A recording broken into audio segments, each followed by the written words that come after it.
Yeah, I learned to stay strong. Concrete in the dirt I was raised on. Know how to put in work. Grinding all day, you know it's game on. My skin is thick, yeah, it's tough. Running, yeah, we stay alive. Ain't gotta look nowhere else. All of this greatness inside. Wow. Episode 17. Yes, it is. Get it right. That's the title. Get it right. This is going to fit a lot of stuff. This allows us to talk about a lot of stuff. Yep. Getting it right in the NCAA. That's hard. Okay, so we're going to talk about it a little bit. That's hard. All right, so it just popped up.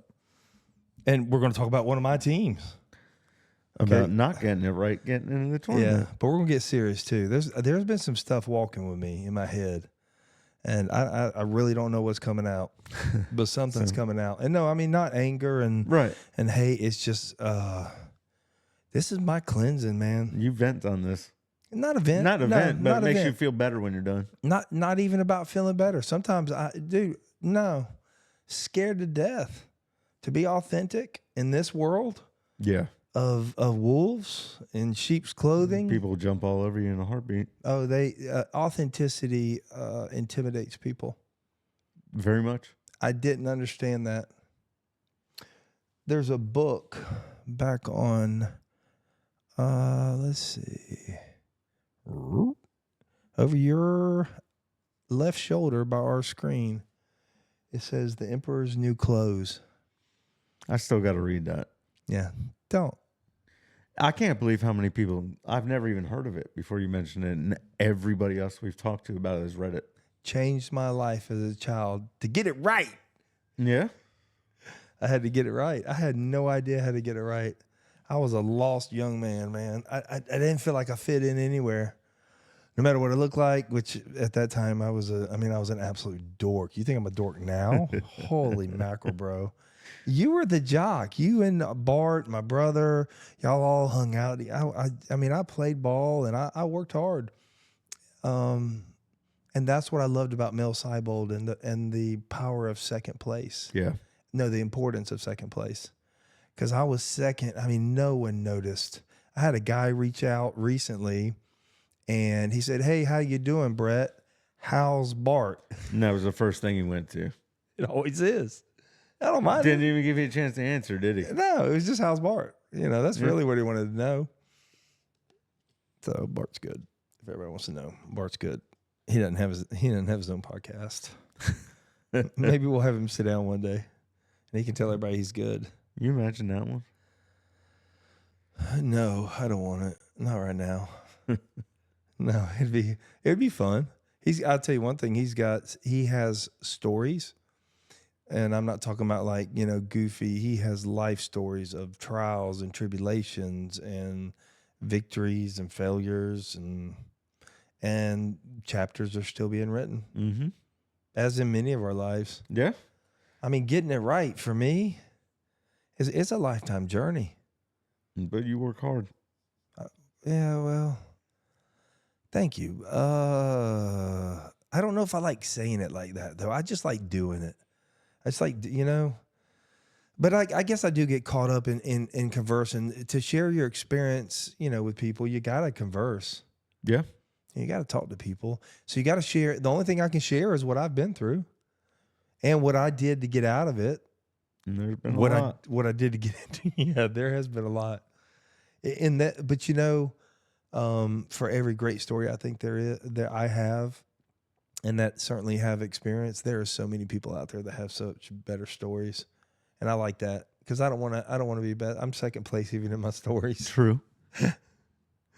So I got to get with the times. No, I don't know. I don't know if I really want to though. Getting with the times scares me. That's why I like having some of these younger people on. We have some names now of some younger people, right? Yeah. I know. I'm going to go through the book and we're going to get. There was people. a father and there was a younger gentleman that we were going to sit down with. He was actually like 8, 9. The one guy I'd like to get back in touch with that we talked to was the youth minister. Remember the youth pastor that we had talked to? Yes. So we need to get back in touch with him. Okay. All right. And then I have a life coach Okay. that is a true life coach. Now, for clarification and authenticity, our beloved hug ambassador is a true hug ambassador with BFF and all the beautiful things she does, which is as powerful. I don't know if it's a licensed therapist. We never got around to asking that. So until I know that, we'll just call it a hug ambassador. Well, that's what she called herself. She did. She did. Because I would think a therapist would be someone you pay to come and hug you. Right, right. They actually have those people that, I don't know if they're licensed therapists though. I know you can pay people to just sit and hug you, Dave. I get them free. I get them free from you. So there is a power. This did not come from me. This is not my knowledge. This was taught to me, and then I researched it a little bit. There's a power in 20-second plus hugs. There's a power in 6+ second kisses. And my wife probably thinks I'm crazy right now because I've been trying it on her. Not for sexual purposes, Dave, but truly they say there's energy and Is it 20-second hugs or 10-second hugs? No, I always did 10-second hugs before I ever knew anything scientific. I just knew me and my middle boy. Well, I mean, I love my 10-second hugs with him. Gotcha. He's a big old boy, and he just like wraps around me, and I'm just, but no, I've now bumped it to 20. Man, how much that kid's grown. I know. He's a big old boy. Yep. Healthy. I was getting chubby by his age. I was drinking a lot of beer. No, I think I was eating. No, I was on the road, and I was eating a lot. He's 25. No, I hadn't turned, my drinking career kicked in my 30s. It was weird. I mean, I was a workaholic. That's all I did. I was 16, 18 hours a day. I was on the road 200 and. Now, is Jacob in the gym all the time? Does he go to the gym? Zach, his oldest brother, is a dynamic who's with the Texas Tailgaters. Zach Blankenship .37, I believe, on Instagram. Follow him because he's with the Savannah Banana organization. And Zach is a health nut. And has recently just had a injury. I won't go into great detail until I talk to him and air it out. But he has had an injury, and the doctors were already amazed at. Well, he shows it on his Instagram. Mm-hmm. He talks about it on his Instagram, and I encouraged it to the journey of because in high school. Oh yeah, he's already been through a big journey. Oh my gosh, bro! Junior year high school for every baseball player out there is so crucial. It is your recruiting year. And he played, 2 games before he got 2 games. And his labrum was already torn. Yeah. So we didn't know. It was probably torn halfway through his 10th grade year. And then, or summer ball, one of the two. And, and so then he sat out. And that's when he realized that, and he says this. I'm going to have him back on here individually. I'd love to have Tanner back as well. Yeah. Individually. Because they're deep young men. And Bam was, he realized that there was more than baseball. And so as he goes through this journey on this next injury, he and I talked, and I listened to his decision-making. It's not mine, it's his. And it was very thought out. And I mean, to listen to your young people, you got a boy. Yeah. You got a boy that's a man, and to listen to a young man speak and the wisdom they spit out when you and I were like, I don't know about you, but I had to have wisdom. I was no, I didn't have to have wisdom. That's bullshit. The bullshit meter. I hope one day I get to use this on you. All right, while we're looking at it, just to ease my mind, that says what? Stop recording, right? Yes. Okay. It also says, Dave, go get glasses. Yes, it does. And get it right. Get it right, Dave. You do have your appointment. When? No, we're all going to tell everybody. Believe it is April the first Tuesday, the second Tuesday of April. Now, Dave, if I'm sitting if I'm a murder detective and we're in an investigation room, you start talking like that, you become more of a suspect. When I believe it's, can I have the date, sir? I'm not sure what the date is. Okay. I remember asking her what the day of the week was. Will they call you? I called them to set an appointment. Okay. Knowing work schedule, I said, well, what day of the week is it? Oh, there you go. So, gotcha. All right. So you're going to have glasses. All right. They say you can heal all that. They do. I've been sending you some stuff. I'm starting to test it. I got in. I'm still not in the 30 degree. I'm working way down. I was in 68 today for 5 minutes. That's what, like I said. I know you say you work to it, but was that 4 degrees cooler than it's the average spring? The average spring. Yep, average spring is 72 degrees year round. Oh, it definitely sends all your. It definitely sends all the blood to your. Now, major I organs. could get in the spring at 72. Yeah. As long as when I'm on the raft, it's 90 outside. It is a little bit easier. Like I did it today with the sun up. I'll do it again tonight. When you get out and that sun hits you and you're like, oh, it's warm. It helps. Oh, yeah. But it helps. No, it's still 68. But it does help mentally. It helps a little bit as well. So I've been down in Ginny Springs a whole bunch of times and down to Itchintuckney. And once you get in, it doesn't bother me. But just think about jumping in a pool when it's 68 degrees and 50 out. The fear of stops so many people from doing so many things. Me too. That's not you. I ain't preaching. This is me. I mean, we have so much that we won't even try it. I started with 3-second showers, and this isn't about the water and the cold plunges, and it could be something else, but it's all about everybody. I see so many people that want to eat, and I'm not talking about you. This is just it just click something in my head. I see so many people that want to eat the whole lion or the whole steak at one bite. Right. It can't be done. No. It's got to be cut up. And for me, the shower started with 3 seconds. And any change I made in my life started with a minute change. I was a horrible nail biter. You remember me. Oh, yeah. And I did everything and sacrificed one nail to get the 9 good. Hey. And I've got it. No, and then I regress. And I'm 50 plus years old, man. So I still fight that. My problem with the cold, like I used to sweat in an igloo. I could sweat anywhere, just like you did. When they put me on blood thinners, it changed my whole. Well, you bit your lip and couldn't even get it to stop there for a little bit. 2 days ago. Yeah, bit my tongue. You have to be careful about that. Mm-hmm. Is there anything they do to coagulate it or all that? They can. I'm on the one blood thinner because of my AFib. Yeah. But when they did the heart surgery, they put me on a different one to block the platelets from clotting. Have we talked about that on air? Not much. Okay, let's talk about your procedure. Okay. Let's just and cut and go.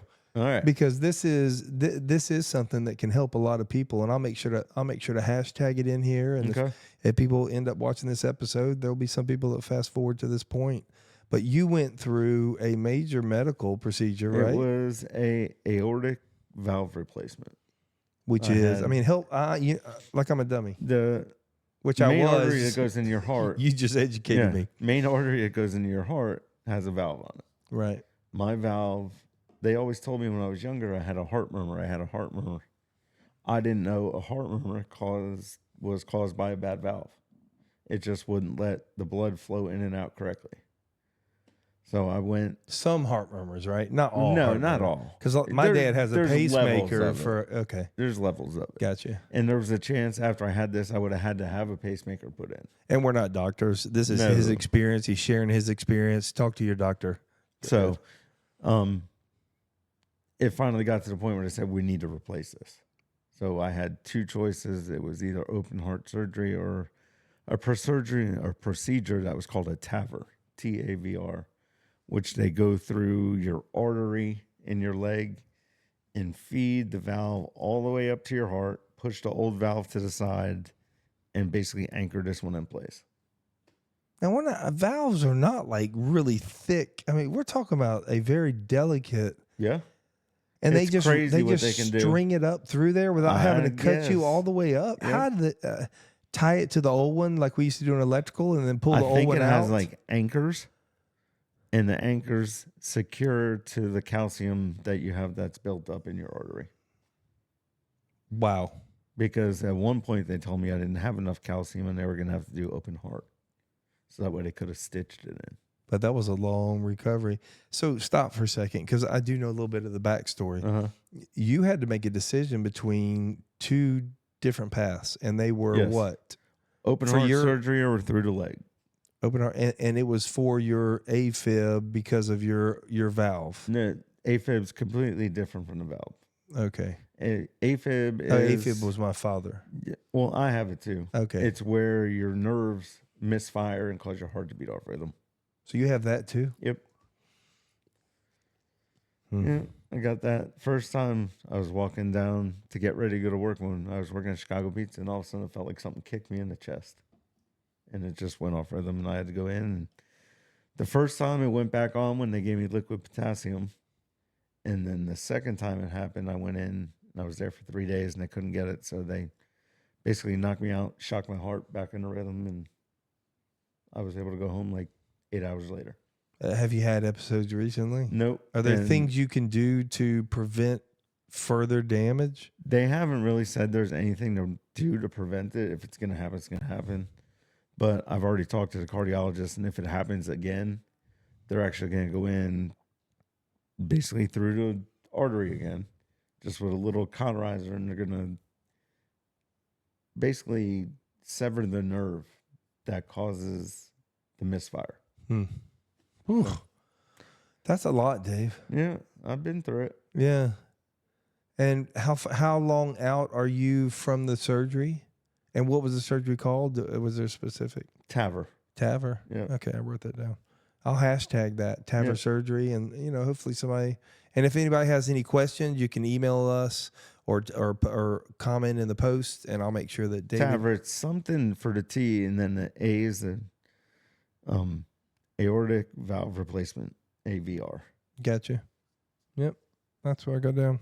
I'll tell you what, the worst part, I didn't worry about it because I knew I trust the doctors. You have to. Right. And I didn't realize it was as big of a surgery as it was. But I'll tell you what, the worst part about the surgery was laying flat on your back for 6 hours after you got done. Why do you have to do that? Because they went in through the artery in your leg, and you have to sit there where there's no pressure, so it'll seal and stop bleeding. Oh, so you couldn't move? Not at all. Not for 6 hours. Yeah. Right. I was able to basically tilt my head maybe 10 degrees. That was it. And then, of course, when the 6 hours is up, it took them another 45 minutes to come in. Yeah. So is diabetes have anything to do with this? They said this has nothing to do with anything. Yeah. No matter what I would have done, it still would have happened. All right. How do you feel after the surgery? Starting to feel better every day. How long has it been now post surgery? It was the 20th of February, so almost a month. 3 days short of a month. Yeah. And they said it'll take a month or two to really get back to normal. Yeah. So, yeah. But finally I could start lifting things, and so we're getting there. Well, you're like a kid too, man. When you lost your leg and you got the prosthetic, you were trying to wobble all over this place. I'll tell you what, staying in home and just sitting on the bed for 48 hours was that was a big one. Yeah, you don't like sitting still. No. Okay, almost. But then I got up and came here and walked around for a little bit and said, okay, it's time to go home. Yeah. So you got to listen to your body. Yep. Especially early on in life. Man, the food they're giving us nowadays. Man. I need to get a nutritionist. Matter of fact, I think this young lady, she's a weight loss specialist. This life coach that I'm going to bring in, she's not just a life coach. She does a lot of things. And she's part of the chamber, and I knew her through there, and I'm going to set up a time for her to come and sit down with us. She's already okayed that she will. She's going to be the real deal of where I ask a few questions and I sit down and shut up and listen. Yeah. Because she's going to be able to educate us on life changes, and, of course, I'll have questions about my crazy self. Maybe she can dissect me just a little bit. I can't wait for Sydney to be able to do that. Sydney already dissects me. What are you talking about? That girl knows me better than, shoot. Some things better than my wife. I believe it. Yeah. But I think she knows my wife better than I do in some things too. She's a great translator. I think she's just that perfect age. Yeah. So, but don't get it twisted. Miss Dawn can speak her mind. So that's all good. That's how you're going to get it right. I'm gonna stay on this get it right till Yeah, I I want was to go. gonna say you throwing it in there. I'm gonna stay on this get it right because there's bigger things. I did want to talk about your health, but it was more for those that may be going into the surgery. Do you? Well, you're really a little young to recommend it or not recommend it. Originally, the TAVR procedure was developed for people that couldn't withstand open heart surgery. Yeah. But the reason they wanted me to do it that way now, being 51, was because having my leg amputated, I use my arms a lot. Yep. And moving around, Yep. you know, Is healthy. with a cut open chest, I wouldn't be able to do it. Yeah. You know, it just wouldn't. The recovery time would. I would have been in a rehab for a while. Yeah. So That would have drove you crazy. It would have, because literally I would have been there, and I get why you're there, but it drives me nuts that they'll come in and do rehab for a half hour a day, And then and sit you you literally sit there for 23 and a half hours a day. there. That that makes drives no me nuts. sense. Are there things you're allowed to do? I mean, like I don't know. Oh, okay, gotcha. They got to have it, like Yeah, swimming. but I would have had a cut open chest. I wouldn't be able to do anything. Oh, that's right. You know, so it made me feel better seeing Jeff doing as well as he was. If I would have had to have it, but That's right. Oh, that's right. Jeff Imperial, one of our Yeah. guests here. He's done well. He's back on the field yeah, that's with awesome. the Jaguars, and the Gators now. How did we get there, Mr. David? No, I knew that was coming. Dun-dun-dun-dun-dun. Go Gators.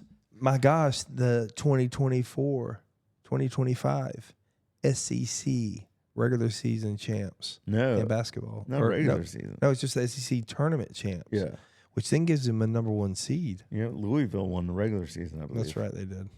And so now it gives them a seed. Number one seed? Number one seed. They're number one overall, I know. I believe.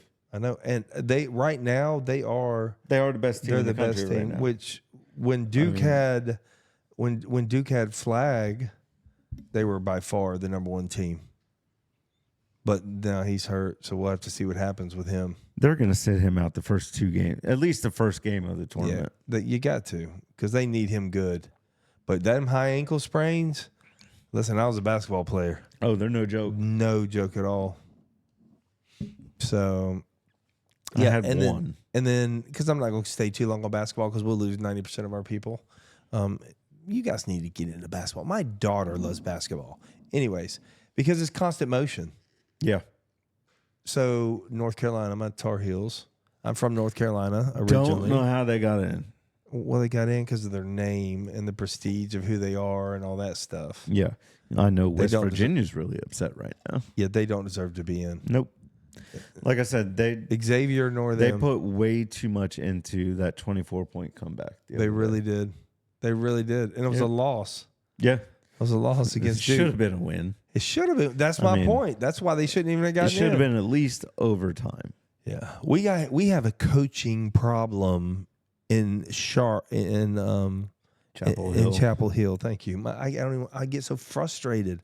This guy, listen, he was a good basketball player. Right. He played for North Carolina, but he was soft. Go watch Hubert. He was soft, and he didn't ever dive, and he wasn't in. And then you go watch his players, and Same thing. yeah, they're athletes now, but we just got to pay a little more. The Gators must have paid a lot of money. They're just. But he's also done a phenomenal coaching job. So I remember at the beginning of the season we were talking about the Gators. they didn't and look how, good. No, and how these big players were going to turn out. And, Yeah. And I mean, they got Golly. good front court and back court. But everybody's getting tall in basketball. I mean, Yeah. we're talking 7'2" is becoming norm, having two of them. Florida has what, 7'2", 7'6", right? Yeah, but I was thinking about Duke. Yeah. How many do y'all have? Big. You got 2, 3. Now, Florida's got that boy we ain't even put on the field I yet. know. Holy mackerel. He could end up being 8 feet tall if he stays. You don't think he'll stay? He said, I don't know where else he'll go. And He said- especially like we've talked with Shaq's daughter being there and having kind of a mentor there. Yeah. I don't know why he would go. No. If It's he just was, a matter of if the physical abilities keep up with his height growth. yeah. And that was one thing they showed on a documentary was his natural growth. He hasn't outgrown his body. No, He So still looks athletic. yeah, he is. Now he's never going to be Shaquille O'Neal, No. but you put an 8-footer in the middle of the paint or on an outbounds He's pass. causing problems. Oh, I mean, he changes games. Oh, yeah. In the key moments. Who can stop him from dunking a ball on a toss out of bounds? Nobody. No one. Not without fouling him. So that'll be interesting But as they get bigger. he's and bigger. not going to have the size to push people around. I don't know, man. Florida is really good with that weight program, especially our new facilities. So we'll see. Who knows? So it is March Madness, and it's Hey, coming my Georgia up. got a 9 seed. Georgia got a 9 seed. So who do you think's the dark horse of the tournament? St. John's. St. John's. Calipari's the Okay. coach. Okay, I like it.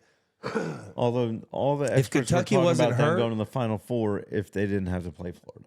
Okay, if Kentucky wasn't hurt, Yeah, and they're I mean, I know they're hard to call a dark horse, but what about Kansas? See, you can't call those guys I dark. haven't watched much Kansas this year. They look soft. I know they weren't ranked and playing a 9 team, Yeah. and they were favorite. Yeah.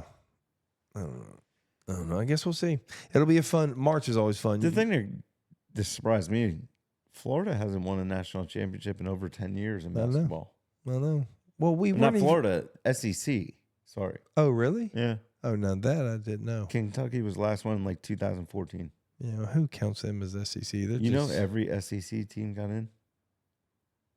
All four. How was does it that go SEC or ACC? 14 teams got in. it had to be SEC then because it wasn't ACC. Yeah, ACC that was down. SEC. Yeah. 14 Wow. teams in. That's interesting. Yeah. Where do you put getting it right when it's time to tell people the truth? Truth telling time, Dave. In business. Say that again. Business, When do you?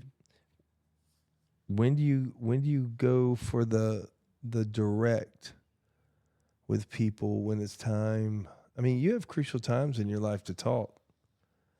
In business. When it starts affecting things. Yeah, I think it's before. I think you got to be proactive in life because if you don't dive in, you can get yourself into trouble. Yeah. I've done it. What's the difference of getting it right? This was the bigger thing that's been in me. I'm gonna skip over to this because I don't like where we're going with that. That was no fun. It wasn't. It was gonna be boring. So what is the difference between me and an elite Fortune 500 winner, or just that dude that sells, builds a company from that? What's the difference between me and my cousin Thomas? That sucker, he's 10 years younger than me. No, I can't use him because I don't know everything about him. I need to use somebody that I have a little bit more information about on how they built their business. You got anything? I mean, somebody we all know. I'm trying to think. Okay. Just take any of the top 100. All right, we'll just say he's top 100. Okay. Just stay there. Top 1,000. It doesn't matter. I'm so far behind with these people. I have a lot of their abilities. Oh, you work as hard as any one of them. Okay, and I'm not talking about just me. Right. So so we know it's not just hard work. I mean, because Elon, he slept on the ground on the floor for 3 Right. years of the factories while he's getting right. That dude threw everything he had in. Oh, without doubt. People just knock him because he's with Trump. Yeah, I don't even want to talk about that. Nope. I want to stay on this. What is the difference between me and a guy like that? It's not just smart. So watch this. Two things I could think of. Go.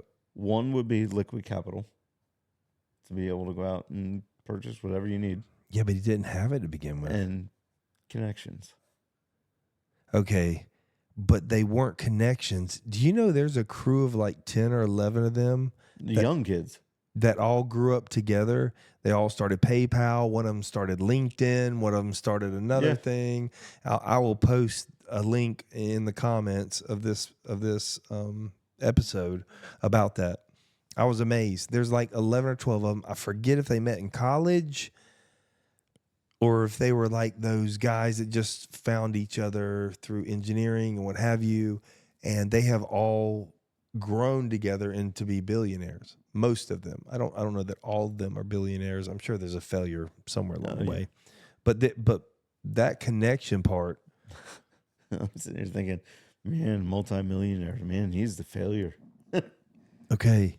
Can you ever get there without failing? No. I don't think so either. No. How do you get the wisdom? You can be fed it all you want, but until you really experience deep loss, I don't know if you'll ever have that passion to never experience it again. Old adage they always talk about. I didn't figure out the one way that the light bulb didn't work or whatever it is. Oh, you mean Edison? One more way, yeah. Yeah, I mean, it wasn't about the 999 times. It was about what is the 1,000th time he got it right. Yeah. Yeah, but who knows if he really did it 1,000 times. No, but I mean, there's people. I was watching a thing one day. The guy had a business and he made an investment and he went broke. Yep. And he said, "Give me 2 months, I'll be a millionaire again." And he was. I can't do that. I don't have that ability. But see, was it social media? That kind of a way? No. It was like Mr. It was building a physical, like, construction type business. Well, I'll tell you one thing. If it's roofing, all you got to do is start a new company name. You can just... I was in roofing for a little while. I was amazed at how much these guys could just get away with on what appered to be fraud to me. Yeah, I remember. At least alleged fraud. I'm not mentioning any names. Out of that for a while. Oh my gosh, man! There were some that customers out there that think they have a certain shingle on their roof, and they have an inferior shingle on. Now I haven't seen that; it was told to me by a guy that had worked with them, and that gets crazy stuff. I can't even imagine because insurance roofing, you were making good money. Mm-hmm. But how did I start that business? I believe it takes an ability. So the thing I do have that they have is I have a fearlessness. Well, no, I have a will. How about this? It's not fearlessness in any which way. It is a willingness to walk through the fear. Yeah, because you were scared to get on the roof, but you did it anyway. I was scared to death of heights. Yeah, and you had got up there. The fastest way through a problem is right at it. Straight line. Turn around and run right to it. And that's where authenticity. If you want to get it right, that's where authenticity comes in. Yeah. The first person I have to be authentic with is myself. Mm-hmm. And when I am that person, there are so many people in this world that an authentic person rubs. And I'm not putting some halo on my head because I don't believe I'm the most authentic person out there in any which way. I'll lie to myself in a heartbeat if I'm not paying attention. I don't want to know the truth of me all the time. I don't know anybody that does. Not the ugly ones. The good ones, you can tell me all day, Bubba. I'll sit down all day. Y'all want to call me and tell me how sweet and pretty and nice and kind, and I'll listen all day. But you've been around me 18 years. Mm-hmm. You don't hear that. Not when you wear the hat. I do. And that's okay. That comes with the territory. That's not something that I ever expect. Where I failed in the vintage business was I gave people credit for things they didn't earn in relationships. I allowed them to become. I was way too open. Initially.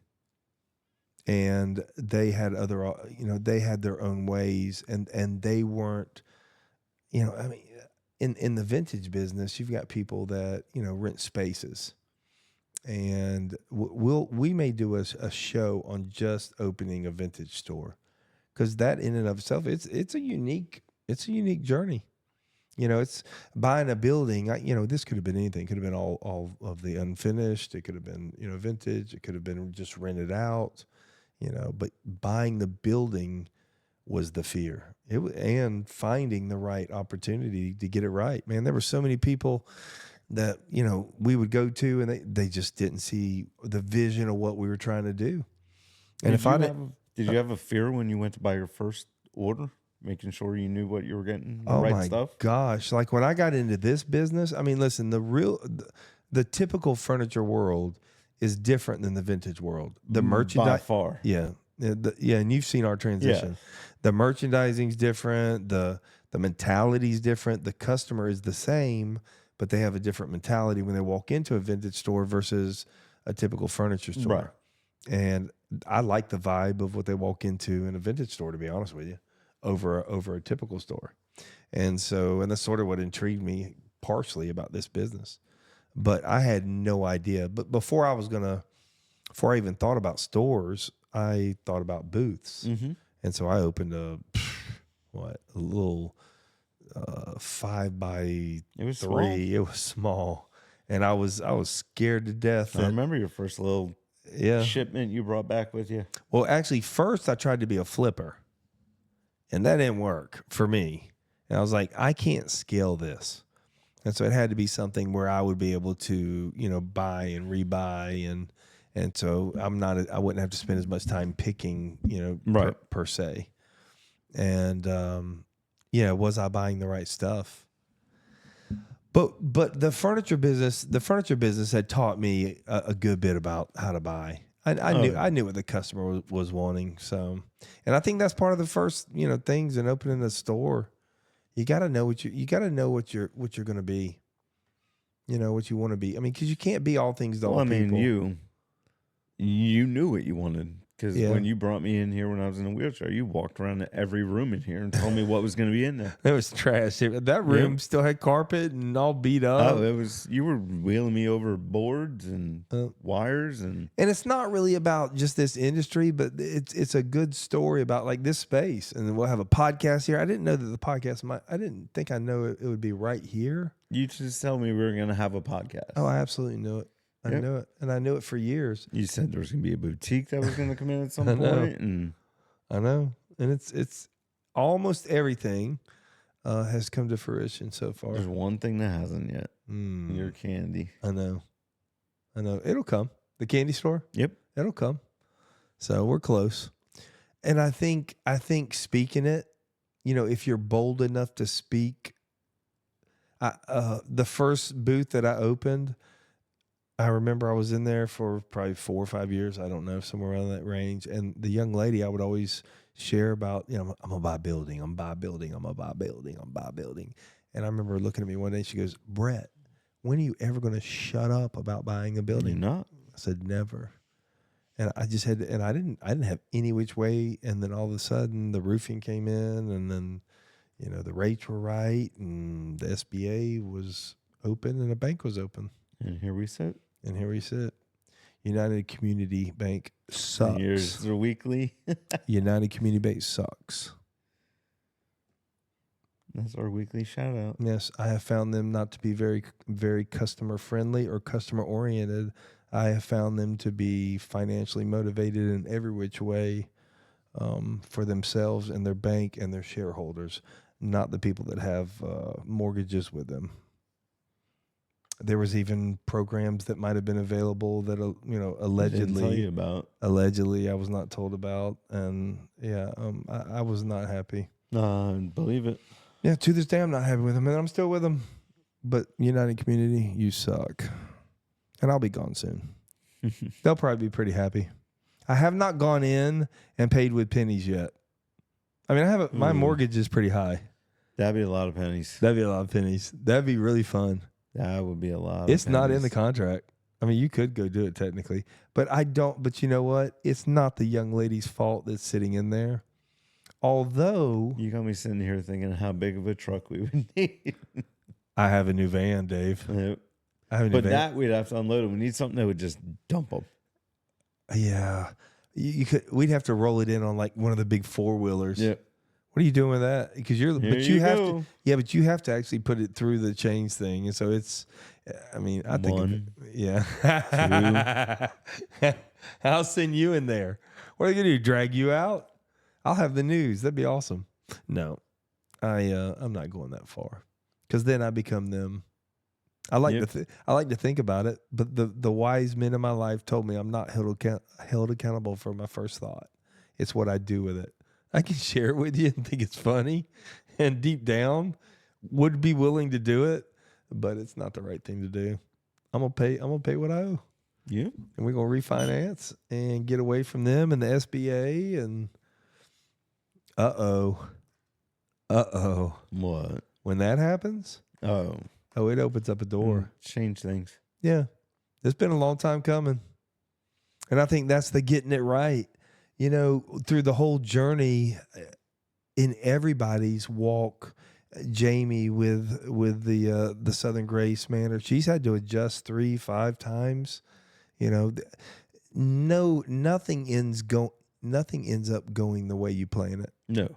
Who thought Would You Distributors would go away? I didn't own it. I just ran the corporation. I mean, not the whole corporation. There was Bill Spiegel and there's other people involved. The ladies up front. I could no way run that size of a corporation by myself. But the retail side, I was highly involved in, and the franchisees and things like that, training and development and finding locations and negotiating leases and all that. And we were booming. And even in 2004, 2006, 2008, it did good. Mm-hmm. It did good. They made one major mistake. I think they got their overhead too high. I think that's what got Would You Distributors. Well, two mistakes, and then I think one of them. I think the licensees began to buy outside of the distribution center. Gotcha. They weren't franchisees, so we couldn't force them to buy from certain people. Our straw, like Chick-fil-A right. and Dairy Queen, all that. Dairy Queen's actually got a little nasty comments from some of their franchisees. Really? Yeah, since we know somebody whose father had owned a couple, uh-huh. I sort of started tracking them, because he and I had talked a little bit about me looking into buying one. And so I started looking into them, and they are forced to buy the straws, the cups, and that's where a lot of companies make their money. Oh, for sure. Not just because your sales aren't as good as they are at McDonald's or Chick-fil-A or things like that. Right. And so they make more money on the cups and the straws that you are forced to buy from them. So pretty interesting. Yeah.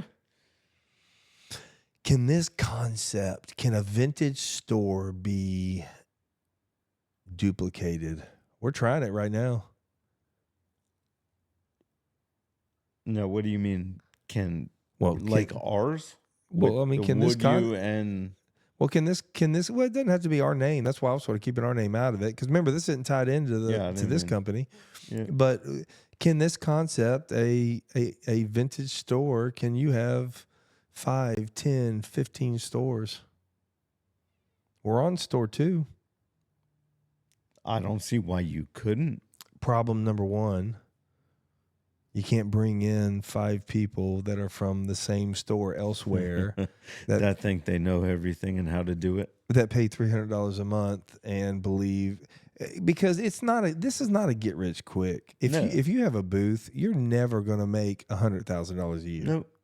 If you have a store, you certainly could do that. Yes. But if you have a booth, you're not. This is side income, and so with side income, you get side input.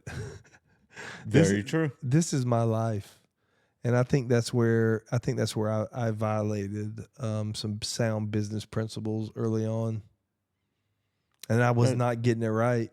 I had the concept right, I had the product right, but it was the people that I had wrong. But everybody thought they knew how to do it better. They did, and that's okay. That's actually healthy. The problem is I had people that thought they knew how to do it right, but didn't have the nuts to come sit down one-on-one and talk. They would all banter between, and then as one would leave all angry and then it would just start snowballing. Yeah. And then, I'm out protecting the name of my company. You're damn right. What else are you going to do? I'll do it again. Yep. I am doing it again.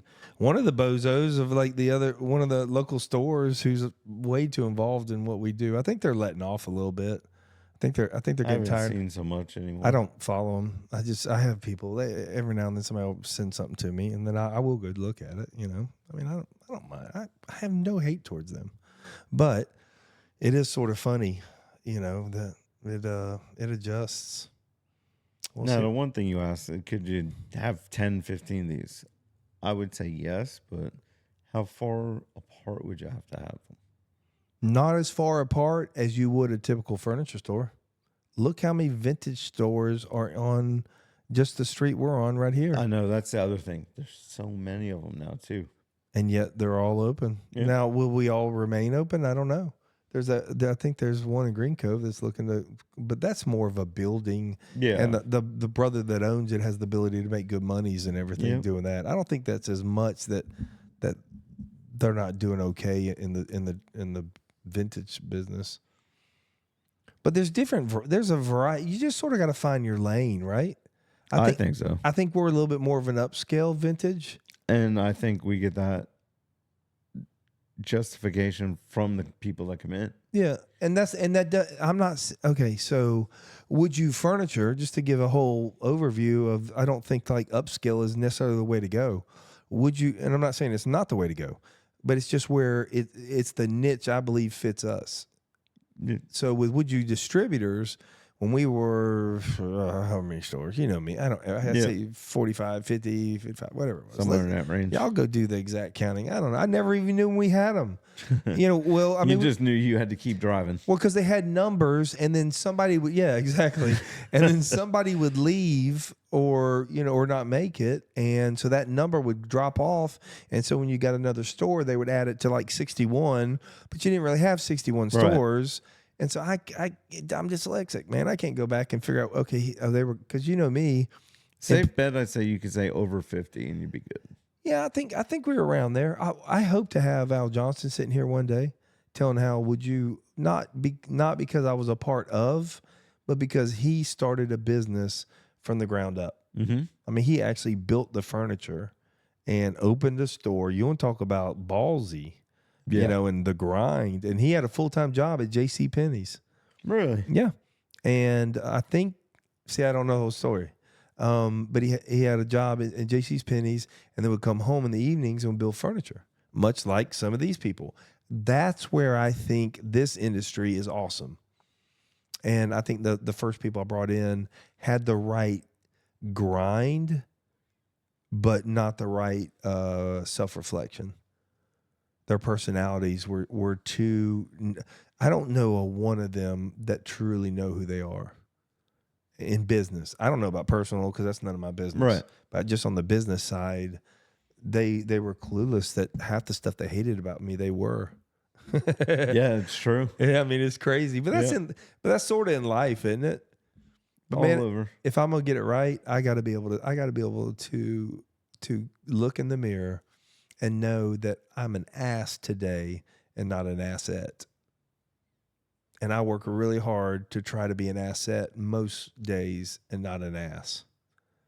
And I didn't come up with that. That was taught to me. Yeah. I have mentors in my life, and it's pretty cool. They keep me straight. They don't coddle me. They'll tell you like it is. So that helps more. Well, so you're gonna change. I mean, listen. I believe death comes with comfortability. I think the more comfortable we get, the closer to death we get. Now, I'm not saying like, you drop dead, but Right. Fast food is a comfort, man. I can drive through real fast and get me a hot, warm meal.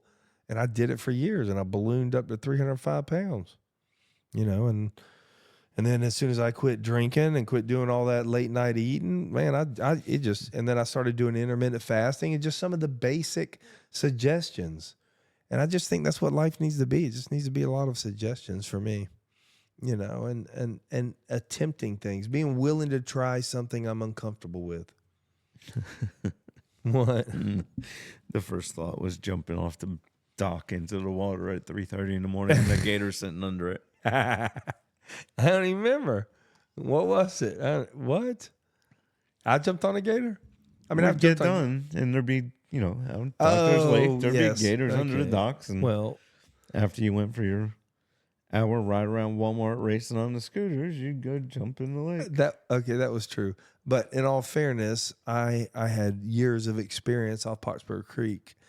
We had gators that like Yeah. lived. We swam with them, and we were For stupid. the most part, people don't realize they just leave you alone. They're scared. They run away. But if you get near their eggs, and you know where They're they're, gonna and if it's a protect. mother, she gonna eat you. Yep. Or late at night she's hungry, and you go swimming. You You're wait gonna till have a problem. yeah. No joke. On Pottsburg Creek, you would sit there on any creek at anybody. Go sit on a creek late at night, and you'll hear them white cranes screaming. Getting. I'm not gonna do it in the mic, but it's loud. Oh, they're getting ate, and you hear that. Yep. You'll hear that gator growling like a dog. I remember coming back on Pottsburg Creek with just the flashlight on the front of the boat. Yes, sir. And all you see is eyes. And Everywhere. Eyes, and then eyes. Everywhere. If you are anywhere around North Florida, or as you get to watching this, now with Google Earth and everything, you have so much fun. But the Okefenokee Swamp, Oh, yeah. I'm going to drag your butt up there. You can rent boats. Mm-hmm. Now, they're really low. You want to be scared, Jersey boy? You got hundreds of gators. You know what we need to do? We need to get Greg, Jamie, me, you. Dawn Marie will have a blast. But so we'll leave. We may leave her. No, we'll make her drive. And I just want video of you squealing as these gators will come, because some of these idiots feed them, and so they get Close to the boat? well. That's the problem. There's too many gators. There's too many gators in Florida. I was watching something. They were talking about even with how much gators are hunted, There's too many. there's still the reproduction of them. I mean, if you're going to crazy. keep building, there's too many. Yeah. And the way they reproduce, and the pythons that are released in Florida, goodness. it's serious. Yep. I mean, my son, he never told that story when he was here. So listen, I'm all about my kids to get it right in their life. That you got to experience things, you got to fall, and you spoon feed them life, more experience, more freedoms, more gradualism. That's how I fell, was gradualism. I was on the other end. I was doing a lot right, and just gradually just began to turn the corner, to all of a sudden I become somebody I don't know, but I really am that guy. And so I sort of used the same philosophy in parenting, and I used it the other way. I began to introduce life to them at a young age, joking with them, and I didn't want whiny kids, and then, so I'd pick out on them and thicker skin, and Zach and them today, they make choices that are beyond what I could at their age. I got a little sidetracked. Where was I talking about with Zach? The story about Thank you. There was a story about snakes. Oh no. about Okay. So pythons, it was the and then you went- Okay, it was the freedom stuff got me sidetracked. My bad. It happens. Yeah, one day maybe that car wreck will end. That short-term memory ticks me off, man. I believe it. So what that is I will begin to talk. I got rear-ended and I was sitting still, and the first year, Yeah. my short-term memory was Bad. gone. It was bad. Yep. And so I just had to learn to go, I have no idea where I am. And today we're probably 2 years after, Yeah, somewhere in there. about 2 years after, and it happens about 7 times a day now. And they Somewhere said in there. they said that's just about as good as it's going to get. On the podcast, it can happen sometimes, but we're good. It all works out. It's just life. I do my mental exercises, try to keep it. But it's amazing. I was wearing my seatbelt. Doesn't- My brother was not, and he's fine. And Crazy how it works. I have a jacked up back, which I've never had, lifting furniture all these decades. My back has been strong. Climbing roofs, no problem. Snatching furniture, and now I have to roll on the floor with the lacrosse ball, which is dynamic, by the way. If you have a lower back Does problem, not feel well. oh, you'll cry. I mean, I have to breathe. Yeah, it hurts. I have a high tolerance of pain, but it took me, when I first started doing it, I could not put all my weight on it. But I'm going to continue to talk about this because it's taken my back from a 9 all day where I literally couldn't sit. If you go watch the first few episodes, Yeah. You're fidgeting. I'm fidgeting less today. Yep. And it's because of me rolling on the lacrosse ball before we sit down and things of that nature. And then I'll do it after, because when I sit for a long time, obviously, and anybody gets stiff. Yeah. but it's in the buttocks is where you have to roll, and around your hips, and that releases my lower back. And I mean, I don't spend much time rolling above my tailbone. Once I get all my hips done and loose and my butt, Feel better. Bubba, you'll spend 45 minutes on each buttocks. So I've done it, not to your extent. Yeah. I've done it, and Yeah. you're not getting it. It does feel good when you're done, Yeah. but It's finding where it attaches, where that a tendon attaches to the muscle. it's to basically the bone. the worst deep tissue massage The you worst. could get. The worst. Yeah. But you're not doing it for fun. You're doing it to get that the release. Yeah. Yeah. And the thing that sucks, much like my spiritual walk, to get it right, the thing that sucks is it is not a one-day process. Nope. But it gets easier as I do it, just like jumping in the cold pool, Cold plunges. and the cold plunges. And I've heard a lot about the cryogenics. I'd love to have somebody on here. Actually, I may call one of the local stores and see if they want to come talk, because I may be getting misinformation. But what I'm understanding is, I could talk to my cousin. He had his son's a big soccer player up in Georgia, oh really? and he got hurt, and they did the cryogenics. I'm not saying it doesn't work, but I'm also saying that the water has some kind of a attribute that helps. Yep. That's what I've been told. So we'll find out about that. Cryogenics. So what's that temperature? That's down below, negative, yeah. right? Yeah. Even Tim Tebow uses it a good bit. When I'm in the pool, as I do that, your muscles, tighten up. And that's why Zach, I was talking to him about doing, cold plunges or cryogenics, and he goes, it wouldn't be good for him right now because he tore his tendon, and it forces your muscles to tighten up. Yeah. And so that wouldn't be good for him. But I use it actually as a workout, because once you get done, I go and I do my push-ups, my sit-ups, I work my core, because your muscles are tense. And I'm going to tell you, I see a difference. It's pretty crazy. It's weird. You've done that. That worked for you. When I was having some problems with my surgeries, they put me in the tanks that fill you full of oxygen. Yep. Oh, I absolutely believe in that. That when you got out, you felt good breathing Yeah. the oxygen for a while. Yeah. And it was weird because my body wasn't healing. And like on the 15th day of doing it, it was just like a switch went, and you could see all the results from it. But you know what I'm finding out? I went to I didn't go to the doctor much.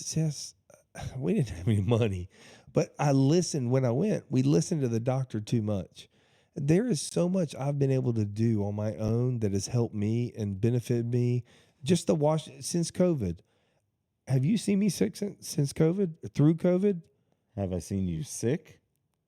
Well, I did have shingles. That doesn't count. No, that doesn't count. I Okay. think one time you laid up for like a day with a fever, and then you're like, "Oh, I gotta go," and you got up and went anyway. Yeah.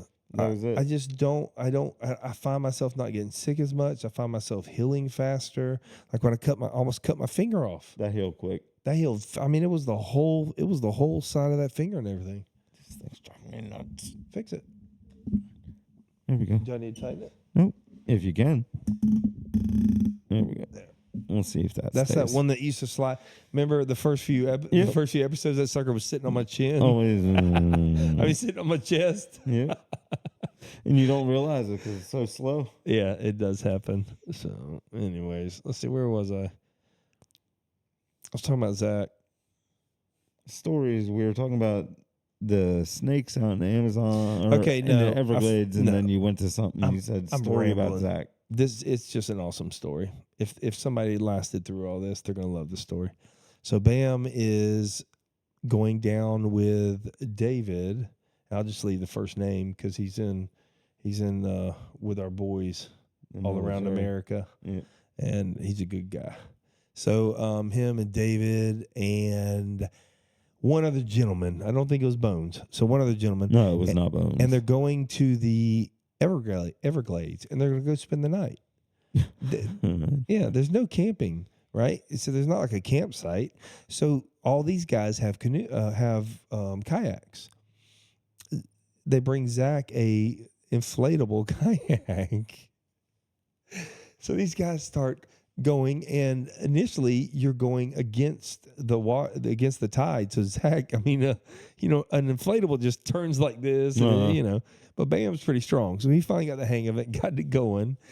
And as he gets around the corner, they're way ahead of him. This thing comes up and just like sort of floats around him, and it's a little baby manatee. Well, I mean, in the wild, that is awesome. Yeah. By the way, before they left, they went through my freezer and took all my meats and everything. And so, and they had a cell phone, and they had the wet bags and all that good stuff. But they're in the Everglades. I'm like, what did I just do, man? I just sent my 16-year-old down to the Everglades, But he's with David, and David did this all the time. And with his career, it was obvious where he was heading. He was a free thinker and very good in the wilderness. So I felt comfortable, and I could get a hold of him. So, anyways, and he's a boy. You got to have adventures. There has to be. You have to have some danger in your life. Yep. He could have got eaten. A python could have got him. Sure. By the way, so this, I'll get to the manatee, then the one other part. So this sweet little manatee's like rolling around. You'll have to let Bam tell the story. And next thing he knows, Mama Manatee's there. They're not small. No, but they're gentle. Mm-hmm. Unless that baby, it was birthing season. So this manatee starts attacking Zach's inflatable boat with the tail or with the thrashing. There's thrashing going on. I'm not going to sit here and say he went in the water, but I can't say he didn't. I just know he was getting his ass whooped by a manatee. That's funny. Now, I have seen these things I've never seen an aggressive manatee. Nope. But if anybody's going to happen, it's going to be with me or my boys. It's just hilarious. So this thing is whooping his ass, and all those guys are way up. They're way ahead because they're going against the current, and then they finally get where they're going. He finally gets away from these manatee, and he's like, Bam's such a gentle, strong monster, He's like, hey. And he's like trying to talk sense in this manatee. I was not there. I wish I had a camera. That would have been a good time to be a fly on the boat. Oh, my Bubba. He's got to wear a GoPro next time. Yep. They had GoPros. He just didn't have it on. So they have to find a place to sleep at night. They got all this meat. I mean, they're just in the water with gators, and they're dragging this meat around. And he calls me. He goes, we found a place that actually is a little open there. They brought machetes. They're ready to clean it out. And they had nets, so they didn't have to worry about bugs and all. He goes, we found this place that was sort of cleaned out. It's like somebody just came and slid a boat up in there. And I was like, Bam, you're at a gator slide, Bubba. I said, is there like mud and the grass is all mixed in with the mud? He goes, yeah. I said, you're on a gator slide, Bubba. That's where they come in and out at night, and we'll be okay. All right. I made it back. I said, if you hear any growling, you may want to just throw the meat one way, and because gators. You Jersey boys, let me tell you, gators are fast. Oh, yeah. In short bursts, they can tear off. And on his way back, he was going with the current, and no manatee attacks. So he lived to fight another day. So they have those drive-through zoos where, like Southern Great Manor's up there, and that's where Jamie came from, the Columbia. So they have that drive-through zoo up there, Jamie, if you watch this. And so we would always go through, and you don't take your own car. Yankees would go in with their own car, and I mean, animals jump on them. And we used to have that great adventure. Yeah, they're Six Flags up in New Jersey. One. Exactly. So this one is a little bit. It's pretty big. I mean, they got giraffes, and I don't think they have rhinos or anything, but they had giraffes, but they have ostriches all over.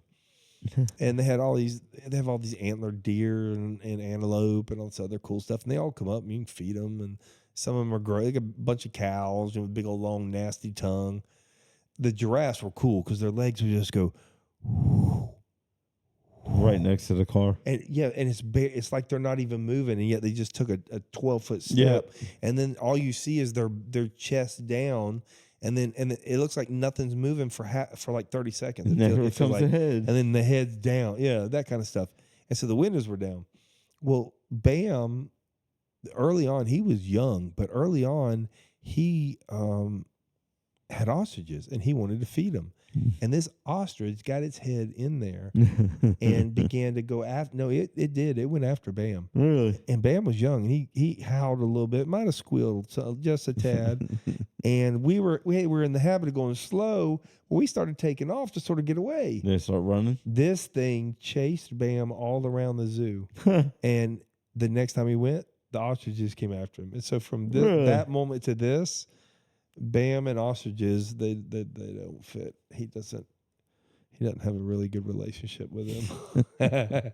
They're so aggressive. Him and Chris are opposite then. Yeah. Let's see. I wish I could. We were at the Animal Kingdom Lodge, and Chris stood there and started making ostrich noises. Mm-hmm. And they all came up to him. They're standing there talking to him. It was the coolest thing. Well, then we got to get him and Bam together, and let's see which one they picked. Or do they not? Maybe are they nice or are they? They were. No, I'm saying maybe with him they will be. Yeah. But they were not here. That's so funny. Yeah. That book I was going to talk about, the Emperor's New Clothes. That book was a child's book that I read probably first grade, second grade. That's the impact that teachers can have. Although that teacher did not. I wish I knew her name. But the book did. And the book is about this guy that comes from out of town, and he's a hustler, and he supposedly is a seamstress and charges the king a whole bunch of money to sew the most beautiful, and he tells the king and everybody else that only the prestigious can see it. And I'm paraphrasing, I'm probably butchering it. One day I may read it, live, so people hear the whole story. If not, of course, I like this. If you're not willing to go buy that book and read it, and read it to your kids, every one of my kids, knew this book because it taught me in thinking. And so when he finally got done, he was milking the king of money and really wasn't doing anything. He was a hustler. And so finally he puts this new gown on the king, and the king's naked because there is no gown, but he sees it, but he doesn't want to say it because he doesn't want to feel stupid. Because these guys are the best. And so if he says he doesn't see it and these guys say they do see it, well, now he's the idiot. And so he just acts like he sees it. Well, since they acted like they see it and the king acts like he sees it, the court acts like they see it. Right. Well, since the court acts like they see it, the crowd. So he walks through the streets and everybody is just oohing and awing over nothing. There's nothing there, but it's this beautiful gown. And what a beautiful gown. And here's this kid in the crowd that goes, the emperor has no clothes. And the story is basically about telling the truth and being authentically raw. And that's my take on it. That's the journey it led me on. I don't think I thought authentically raw, right? In first grade. But man, what a journey that has been. I don't want to be able to lie to myself. I can't get it right. How can I fix anything if I'm not willing, first off, to measure anything? Yeah. If you're not willing to measure things, then you really have no way of knowing if you're improving or none. Yeah. None. It doesn't work. I mean, baseball, you think of sports, they measure everything. Oh yeah. From the speeds to the spin, like in baseball, the spin rates, and I mean it goes on and on. Yeah, sports become so scientific. Well, and now they've destroyed it, in my opinion. I mean, even the Gators and all that basketball. I mean, these guys are making millions. It's a JV to to the NBA. Different note. I was watching last night. LeBron's son was playing. Come on, man. What is he even doing there? He should not be in the league.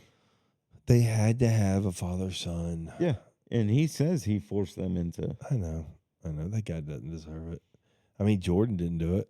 Jordan He averaged 5 points in college. I know. 5. Yeah. But he would have he would have forced a trade. LeBron would have been gone if he didn't get. How do we get this world away from what really doesn't matter anymore? And I was in it for so long. I mean, sports and the dumbing down of not just America, the dumbing down of the world. We're all focused, and me included, on what's not important. who likes what, who says what about what. Yeah. I have a lot of old timers that tell me all the time, if I knew just how little people really thought about me, I wouldn't really care what they thought about me. Very true. That everything that we think in our head, or that I think in my head about people talking and this and that, and it's not true. Nope.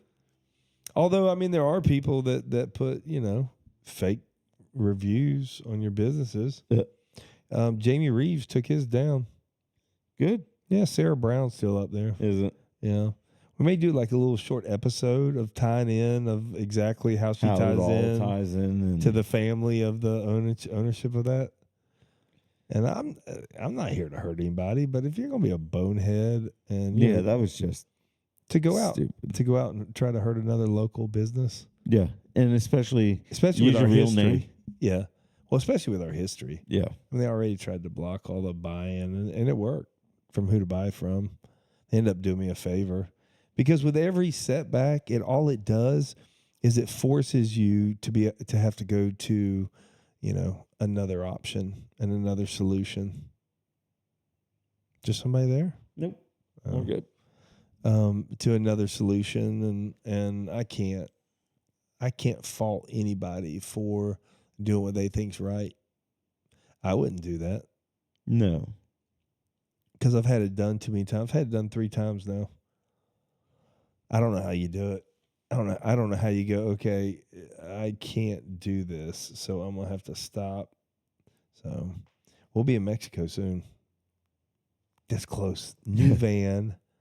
I'm ready. Now, Bam's playing out in Texas. So you got your halfway point to stop. Halfway? No, half. Texas. Like 2/3. Dude, I'm three. Where in Mexico you going though? It's 3 hours. Okay. 3 hours in. I'm not going to go see any tequila or what is it? Chase the worm or whatever that thing. Swallow the worm. Swallow the worm. All this. I'm not here for that. I'm here for there's good furniture down there, but they have to go through a middleman. Well, they don't have to, but they choose to. And so if others aren't going to go direct, then all of a sudden you get your wholesale going. Yeah. So I got one involved. And I think that's what it takes in business. So we still haven't got to what's the difference between me and all these others. We bounced all over. I had to tell that story with Bam. All right, so I'm gonna get back on it. So me, it was the willingness to work through the fears. Yes. They got that. I got that. Okay, check. Finances. Well, if you do it on a level to level, like, I'm not trying to start SpaceX. That costs millions and billions. All right, he's already passed me on that, but technically that's a check. Vision. You definitely have the vision. Check. Process. You got all your processes. Check. Watch it, but watch this. Implementation. They got it. I don't. I try to. And I think that boils down to the right people in the right places. Man, people make a business so well, so, or they can hinder it or they can help it drastically. I mean, I've had to clean house a couple times in some of the stores that you've been around. Yeah. I mean, just a couple times in the last 2 years. So what else do they have that I don't have? I mean, because I've failed. They failed. And I've been on the verge of failure, and they've been on the verge of failure, and I've made some really good moves. So all that's good.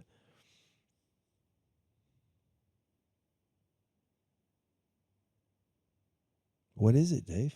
I don't know. I'm sitting here trying to think. Well, we're going to keep trying. We'll think out loud. Why don't y'all tell me? Because there ain't no way I got all those checks and all those checks, because then I'd be there. So that's not it. I think the other thing, no. But by the time he had his impulses, he had the finances to back that. Yeah. And I'm not even trying to compare you to him. Oh no, not even remotely. This isn't. No, I'm trying to take the elite. Well, it's like Jesus. You take Jesus and I try to compare myself to him. I'm not Jesus. I'm nowhere near Elon. That's what I'm saying. I'm missing a whole bunch of this stuff. Willingness to listen to others. Man, he's pretty hard headed.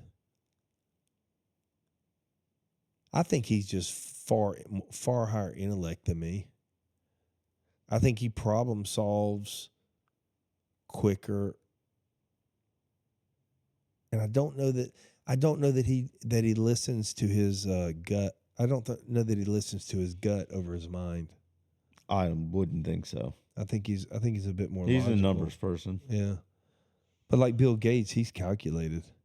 Like Bill with this when he left Microsoft and all that, and he went away to do all this crazy stuff he's doing with the vaccine stuff. He's worth more, and he's a philanthropist and giving away all his money. He's worth more now than he was. It was a con. Mm-hmm. The guy's making a killing.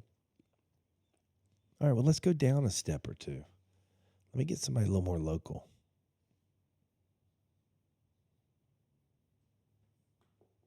Who's somebody has a multiple stores? It doesn't have to be furniture. Just be business. Car dealerships. What makes them different? Restaurants. But restaurants come and go. Even the good ones. Ale House hasn't. Yeah. But then, okay, I got a buddy. I got a guy I know that started a alarm system company. Okay.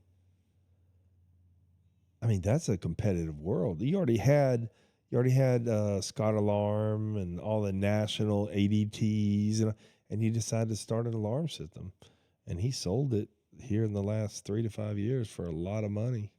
What made him different than me?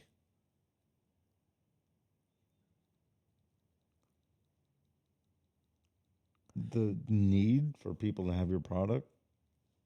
No, I don't think it's that.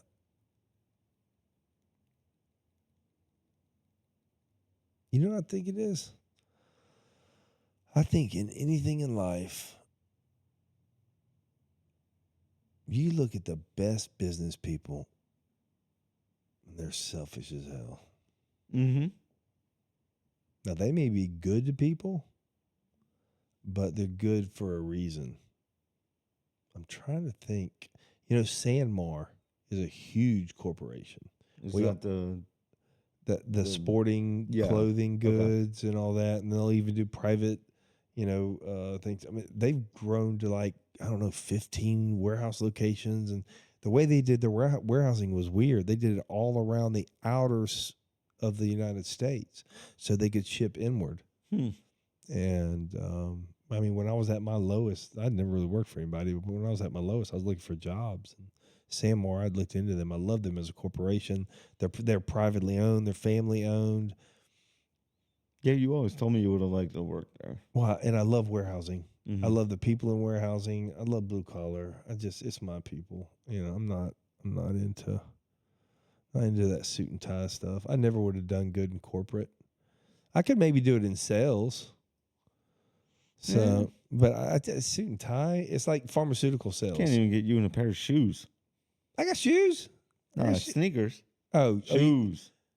Oh yeah, that's about 4 times a year. I'm saying if you had to pass, go to a funeral or something, you put them on. That was about it. If you pass, I'll wear some really nice brown shoes. I'll even polish them. I keep my white shoes white. Very much. Very much. Listen, we're gonna have Mary's son on here. Mary Brackett? No, I don't want to use the last name. Sorry, because I want to talk to him first because he's still trying to get his children back. Oh, I got you. And some of the stories he has, I got you. I don't know if it'll help. It'll certainly help the listeners about, you want to talk about failures and fighting for your life and jail and institutions and then finding a higher power and then, life changing and miracles happened. Right. I mean, some of the stories he's told me, I mean, him and Sammy are neck and neck. Really? Oh my gosh. I haven't talked to him that much. Oh my gosh. And it's biblical. His was spiritual. It was pretty cool. But I don't want to tell any of them. I'm gonna let him tell them. So we'll get him in there. Let's see.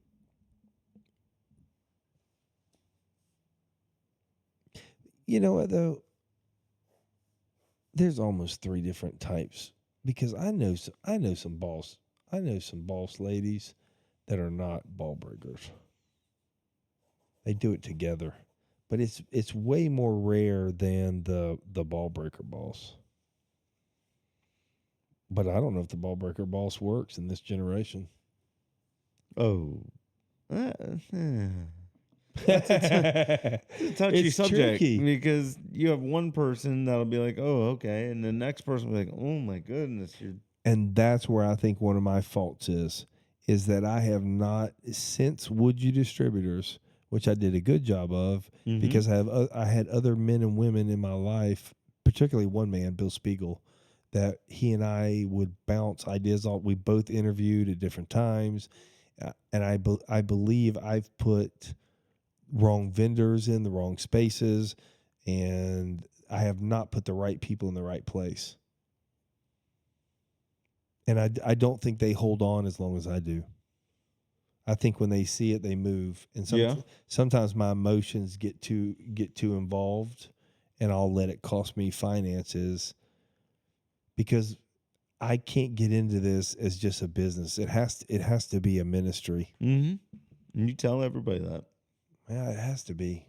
So far it's been that. Yeah. My life was, man, we closed at 5 on Friday and forgot to lock the door, and me and some employees were talking, and somebody pulled up, and all the lights were off, the music was off, and I said, "Y'all go on, I got it." And you're always joking with me. You can ring up. Yeah, I know how to do it. and so I ran around in front of her and got all the lights back on and turned on. We ended up selling a few things, and that wasn't the point. I got to tell them my story, some of my story. Why? I don't know. You know me, I just banter sometimes, I think. But a lot of times there's divine appointments. And I'm looking down and messing around and getting it up, and I'm telling my story, and I look up, and she's got tears in her eyes. And we literally, before she left, I came back around the corner. She may watch this one day here recently because she got the name of our podcast and all. And I came around the front of the desk, and we had a 20-second hug. And I even told her the 20 seconds. I said, "You got to have a 20-second hug." And I didn't know her from Adam, but there was another hurt person Just searching for an answer. Yep. And so I'll get sidetracked from business where I don't think these top guys ever will. You couldn't sidetrack them for anything. No, if you get in their way, you're done. You're gone. You're gone. You've worked for people like that. I've known the men you've worked for, some of them. And there was a day I was like that when corporate with you was around. It was just cut and go, and I made more money so far. Will this way grow?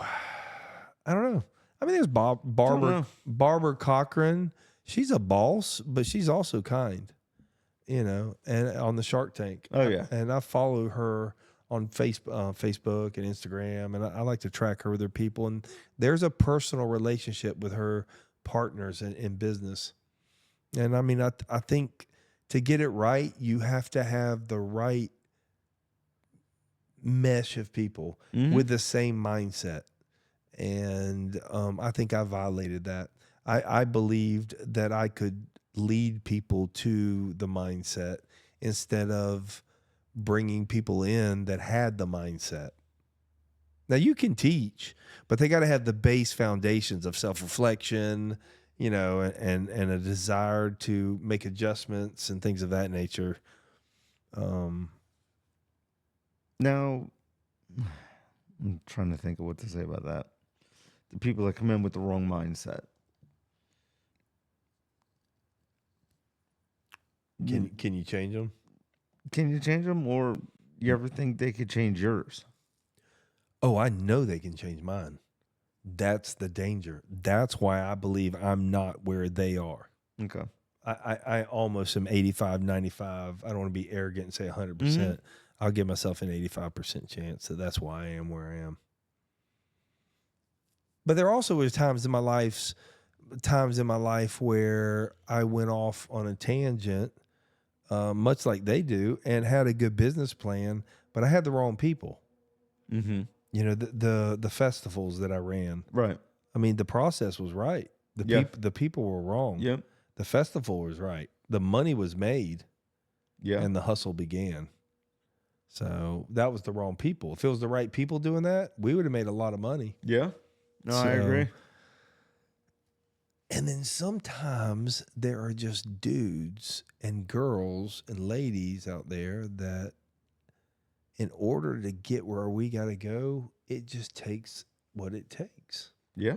And the older I get, the more comfortable I get with that. I look at some of these people who mommies and daddies gave them monies, and you know they started at such a higher peg than you or I, and you know you can sit here and whine about it all you want. Oh yeah. But I was so grateful that Mr. B, my dad, taught me the RRW. And I taught my kids the real world. Real world. Life ain't fair. You just said that to someone the other day, didn't you? I sure did.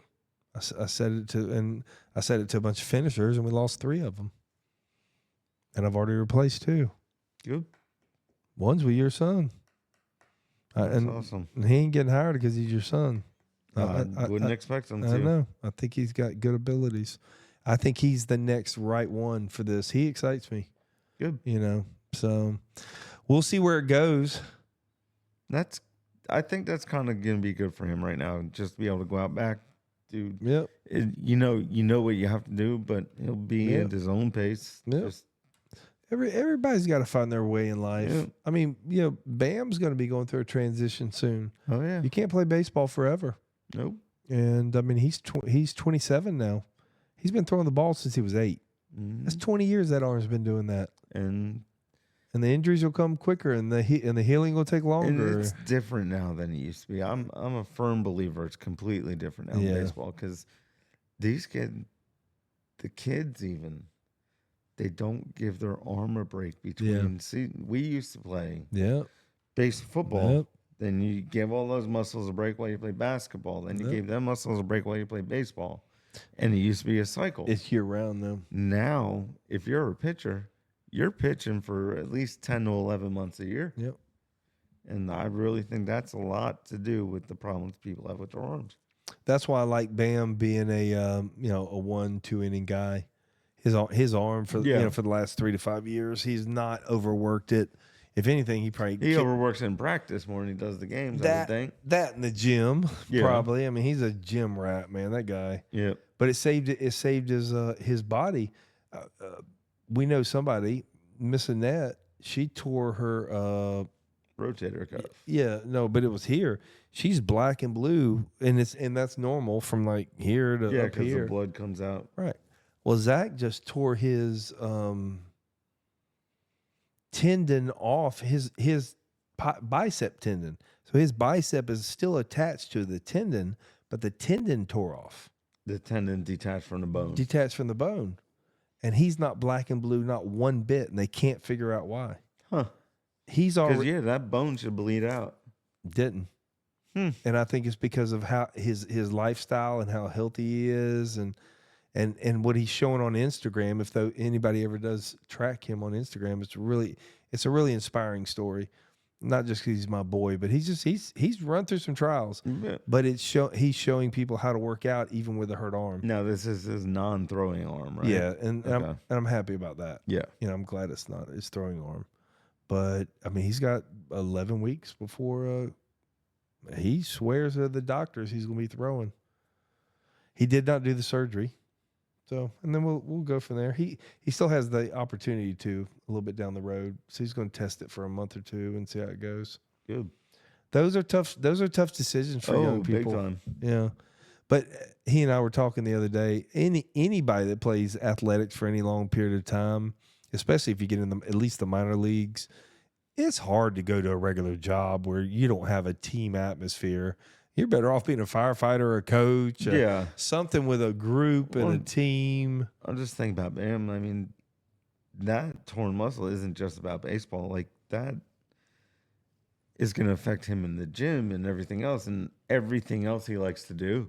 But the cool thing about Bam is he does his research, and so I talked to him. He said, well, it will be a little defective because it's rolled up. Right. He says, that I can't do I can do like push ups and things. He said, but I'll never be like a bench king. Right. And he said, I don't care. I don't. And for him, he feels like he's in a good spot where he doesn't need to do it. And he's been through surgery before. He knows the recovery, and I think at 27, personally, you get the surgery and you get the healing, but it may end his baseball career. Yeah. So it's a tough decision, and it's not one I can make for him. So I get to go along the journey. I know he'll make the right one because he does a lot of detailed research. Oh, if you need to know about it. Yeah. Well, and the Savannah Bananas have dynamic doctors and matter of fact, they were going to make him wait a week, and I think it's the first time he ever pulled the pro baseball mentality. He goes, I'm not waiting a week to find out about the injury on my arm. He goes, we got at that time 12 weeks. He goes, I'll have the doctor at the field tomorrow, and the doctor was at the field tomorrow. That next day, telling him what was wrong, and so they got the MRIs a little bit quicker, and I was really proud of him. Yeah. So I hope that they stay on top of him and give him nothing but their love. So, but either way, it's the real world. So, all right. So you got ball breakers, you got lead from behind. I'm talking about the different categories of bosses. Lead from behind, which means they don't want the glory. They're the one. They're more of a mentor. Mm-hmm. And then a process setter. The ball breaker, he sets the tone. He sets the rules. And then others manage it. But he's the initial, or she, because I've known some women ball breakers, initial. I've run into some ball breakers in the restaurant business I've been in, but holy mackerel! All I ever ask, I had one manager. He would come in and overreact, and then ask questions after, instead of coming in asking the questions, and then getting upset if it was warranted. That would drive me nuts. Then you got the doer. He's the one that will rather do it than ask you to do it. Right. So he is always behind. He never follows the system. Nope. He tries to. Yeah. No, actually, he does follow the system. He just burns himself out doing it. He's just putting him in a place where he could have someone else doing it. And then what happens is then all the employees recognize it and they start dumping more on him. Yep. Because they know he'll pick it up. Okay, so I got one more. So I got the ball breaker, the lead from behind, which we'll get more into that. The doer, and then there is the complacent, the talker. What they've done, where they've done it, who they know, who they work for, and their business is in absolute chaos. The employees are disgruntled. So actually, there could be one more category, and that is actually the clueless. Yep. And I don't mean that to be absolutely rude. I'll try to No. There are a lot of people that try to do something that have no idea what they're doing. I'm going to open a store. Yep. And they think that people just go and open stores. Yeah. And then they wonder why they fail. Yep. Because you don't take the basics of, understanding about advertising, location, your sales, the product mix, the SKUs, the inventory control, the finances, your overhead. I mean, there's a lot to a small business. Oh, without a doubt. And there's a lot more than a lot of people think. There's a lot of, there's millions of, maybe not millions, hundreds of thousands of business books written. There's only one way to learn, and that's to be, for me, hands-on failure and then knowing how to get out. Whoever can get out of that failure fastest and avoid that pitfall the second time around is the one that progresses. Yeah, I agree. Now, I still don't know. I think I got a little idea. We're going to talk about this again one day because I'm going to keep this notes. I still got a little idea why I'm different, but that's not a big enough reason. Then if they're billionaires, I should at least be 100 millionaires, and I'm not there. Or once you go through the whole process, maybe it's just place, time. I do know that there is luck involved in just about anything that goes on. Yeah. But you have to be prepared to take advantage of the luck. So I never take away from anybody. I don't care if your mommy and daddy gave you money, which I would love if my mom and dad ever gave me money. You would take advantage of the money you were given. Yeah. But I've also blown money. I had opportunities.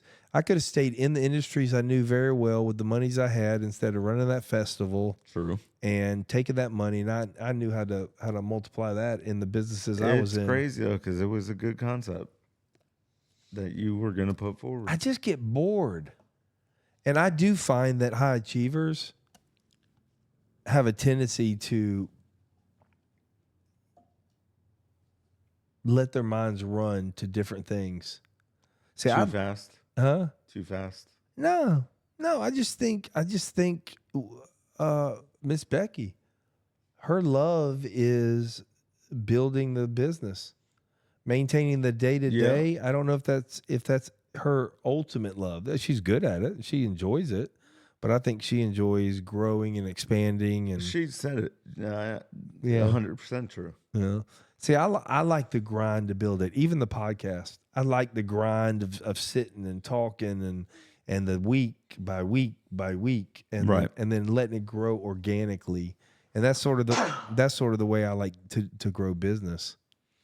And I'm not saying it's the right way to go. Is there a right way? Oh yeah. There's a couple right ways. There's a couple. There's not one. No.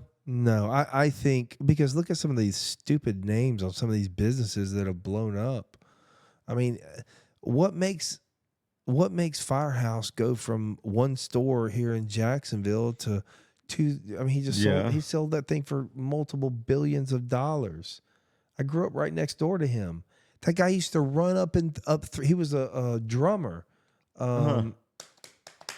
His name slipped my mind out. Sorensen. Robin was the younger brother, and he was a drummer, and his dad was a firefighter here in Jacksonville. That's why it was Firehouse. And I believe he was a fireman for a little bit. I'm not sure it was really his thing. But I just remember as a young man, we lived in condos, and there was holes through all of our condos, and he'd run up and down there. You could hear him just going on the drums late at night, and was just long-haired and good fella, but just, not lost. But, I mean, did he really have a plan? Well, yeah, he had a plan. What takes him from one store? I remember when he came to me at Woodview and wanted to buy all the stools for his first store on San Jose. And he told me what he was going to do. And I remember that Quizno was really big back then. Right. And Subway. Subway and Quizno were the big boys. And Subway was taking over Quizno. And then there was Larry's Giant Sub down here. Yeah. And then here he comes in, going to be doing subs. And we talked about the chairs and what have you. He ended up not buying them from us. And I remember talking to Mr. Bean. I was like, this guy's going to open a sub shop. And look at now. Yeah, like, what do I know, dude? I mean, and now he has, and I'm so happy for him. We're not like besties or anything because he went on with his life and was very successful and was busy building a multi-billion-dollar brand. How many did they end up with? 100 and... Oh, no. I mean, it was 2,000 almost. Wasn't? It was like 1,800, 2,200 stores. And I think it's public information, I believe. But I know it was over $2 billion that he sold it for. Wow. I mean, yeah. It wasn't just him. It was him and his brother. Yeah. But, I'm curious to see how many there were. Yeah, because, they started going international. And when they went international, it sort of blew up. It's like Mr. Beast. Yeah. I mean, he's actually going to quadruple his crowd fund by just bringing in Hispanic channels, Brazil channels, Italian. The guy thinks outside the box. How many? 1,300. That's not. I don't think that's right. I could be wrong. Approximately 1,300 restaurants across 46 states, Puerto Rico, and internationally in countries like Switzerland, Mexico, Albania. Where's that come from? Where are you getting the information? Just Wikipedia or something like that? Yeah. That's okay. It's closer AI than me. overview. Okay. Yeah, closer than me. Yeah, because the other one with the Scrape Hero, it says there's 1,210. Okay, so it's somewhere around there. Yeah. All right, so 1,300. I mean, but my gosh. Absolutely dominant. So what takes a guy that was just I'm obviously very creative, and he was out there. I think not taking no for an answer. He wasn't a talker. He was a doer. What was my last one? The clueless. Yes. There are a lot of clueless. They mean well. They just don't know. They mean well. They follow processes, basically, but they're clueless that they're not being followed. So they don't totally follow them, but they follow processes. And then really, the clueless wing it. The clueless will bring you the most pissed off customers, or will lose you the most sales. I think everybody else can fall into one of those categories. Yeah. I'm gonna go home and look at those again and see if I see any other categories. I'll post them in the thread or what have you. If y'all see any, y'all post them. I want to get some engagement with you folks because listen, I certainly am not a all-knowing guy. That's what this is about. It's a journey on what works and what doesn't work.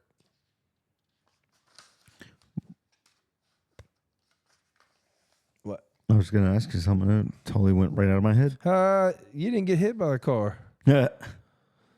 So where do we go next? Do we go to living in the moment? We can. That's how I survived the toughest times in business. If you want to find out what your grit's really made of and how your grind really is, see what you do when the storms are just flailing around you and there is no real answer. This guy that I'm looking to bring on literally said in a life and death moment that he did not know what to do and that he prayed to his God, higher power, that he calls God, and I love that. I have God in my life. And he said, Lord, what do I do? And the guy actually said, he told me, he said, the Lord said, you know what to do. Now, it's not a light, you know right. what to, it's conscious, subconscious. He says, you know what to do. He's like, no, I don't. And the story goes on. And the miracle that happened, I would love to tell the story right now, but I want him sitting here telling it. And he intrigues me. And who is this? It's Mary Brooks' son-in-law. Okay. But he also has a life, and he's trying to get his kids back to him. And there's a whole, man, I'm going to tell you, we have so many kids out there that are growing up in just tough situations. Yeah. And then they end up having children, and to them, that's what they think is normal.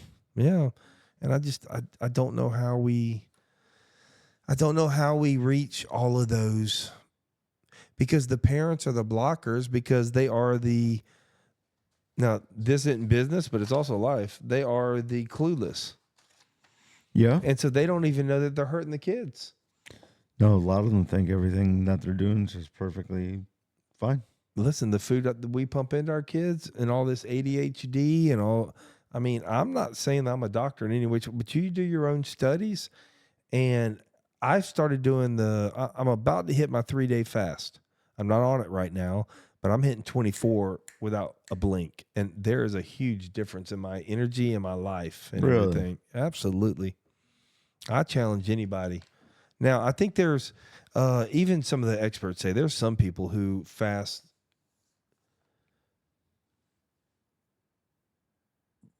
don't work for, they use a little different terminology about it's not don't work for, but your body automatically begins to do things at 16 hours in.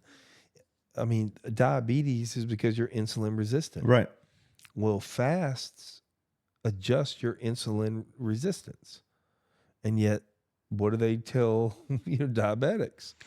To eat this every and 2 all hours. the things that The opposite of what I'm hearing. Yep. And so I'm not sitting here saying I know what's the truth. All I'm saying is I've got questions. Then I do too, and I ask them every time I'm in the hospital about that. Because, But they won't know, in my opinion. No. Because they only know what they've taught and what they've practiced. Yep. They've never practiced what Gary Brecka practiced, Right? Or some of these. It's not just him. There's another guy that started popping up, and I really like him. Like he does for tension on your neck. You do the squat, you hold your shoulder, your head, you turn, and you literally cough. He works with pro athletes. Really? This one guy was a sprinter. It's a big old boy, and he had him down and had his leg over, and he's all about stretching the right nerves. Right. Like we have there's a nerve that runs from our neck up all the way out to here. And what this one doctor does is he will grab your neck right here and then use his other hand. And I mean, he locks down. I've done it to Dawn Marie because she's got a high tolerance of pain. That's one of your pressure points, right? Yeah. Well, it's your traps right there. Okay. And he will grab hold of that. And then he has the nurse pull your head the other way. Oh. Well, what it does is I forget what the nerve is, but there's a nerve that gets worked up into your neck. And as you do that, it stretches it back out through the muscle. And so you don't have tension headaches. Huh. And so here's my big thing is as I grow further and further in this, the doctors it's called a practice for a reason. For a reason. But for general health, man, I don't have any reason. If I'm sick, I don't need to go see them. No. Because they want to test me for everything and their mother. I mean, I went for one, and they were talking about wanting to do an STD test, and I'm like, I didn't even know what it was. I mean, I know what STDs are, but it didn't really click in my head. And I was like, STD, what is that? And I was like, I'm married, and it didn't register in my head. I'm just like, I'm married, and she looked at me like, okay, what does that mean? And then it clicked. I'm like, we're good. And then the doctor said, anyway, she goes, well, if you really did, you would know. And I'm like, well, I don't have to worry about it. And then all of a sudden I catch myself. I'm like defending myself. I'm like, no, really, I'm trying to get him to believe me. Like, I sound like a guilty guy. Yep. Oh my gosh. I hate doctors. Although I do like our doctor. Shout out to Sarah Graham. Yep. I got the other one. I'm on Stephanie Wilder. I got her right now. Yeah. There's two of them though. Huh? They're good. Oh, There are two of them. Yeah. They're bosses. Man, doctors, I couldn't do what they do. The two of them, the reason I like them, they're just going to tell you how it is. Yeah. And authentic. That's what I want. Yep. So. Yeah. And it's methodical. It's sort of that way in anything. You have to find the problem. You got to start chipping away at what is working, what isn't working. There's no perfect science, man. To raising kids, to running a business, to growing a business. You have to be willing to adapt. My belief is, that, and we're going in with this. Mm-hmm. My belief is that everybody that has grown in business has never grown exactly the way they thought they would grow.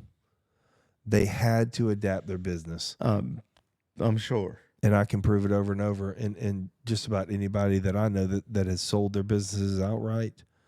And I got another gentleman that I want to bring on. I'm not going to mention his name because I haven't even reached out to him, and I don't even think he knows anything about my podcast. But he is a warrior in so many ways. He's been in professional athletics and has now just recently been diagnosed with some trials and physical ailments that are serious, and they're male related. And if you saw him, you would see him as a Greek god. Really? He's older than me. I'm 54. So he's older than me. He's got grandkids. He's a grandfather. Ripped. his wife, ripped. Huh. They're up at 4 working out every day. Really? And so here's this guy who, they eat right. They do. They do everything right. They eat right. And he even has a food business as well, I believe. And so I'll get in. Hopefully I'm going to reach out to him and talk to him because it's early on, you know. Are they local? Local. They could be ish. We'll call it local-ish, and they'll just keep it really vague until I talk to him, you know, because I want to be authentic, but I also want to be honest. With, I want to be respectful. Right. You know, but I believe he is a dogmatic man, and I've watched him start businesses, and I've watched him be successful in them, and I think I know his secret. And because I'm pretty close to him and my daughters and all that, and I just got to know him a little bit. We were never like buddies going hanging out. Right. I don't, me, I'm not that kind of guy. But I do watch people from afar in business and track them and what they do. And he's a neat fella, neat family. They're vibrant, but the support that he gets from his mate is unbelievable. And I'm not just talking about in the elements. I'm talking about in life. And man, you give a man a woman, or whatever your lifestyle is. For me, it's you give somebody, anybody, you give a woman a man that just finds them doing things right. We find too many people doing things wrong. Yeah. And I don't want to be that anymore. I want to make sure that once you get the thing ready, I want to make sure that I have a mentality that I'm going to go out there. Hold on, don't go. That I'm going to make sure that I find the next Brett, the next Dawn, the next Dave, because there is another level to go. And to get it right, I got to have that authentic ability to go. I'm looking forward to it. It's going to be fun. mean, for 18 years, first 4 years, it was pretty much in the bars, but the last 14 years, just sitting here with you, you've hit every mark you've talked about. And I didn't think I would sometimes. Mm-hmm. There's a lot of fears in that. We can talk about that one day. I like to have it when it's a business guest because I don't want it to be about me. Right. I don't want this channel to become about me. I want it to be about the people and you and the stories that are out there. And between the Hug Ambassadors and the Gangsters, I think I needed a little bit of a cleanse.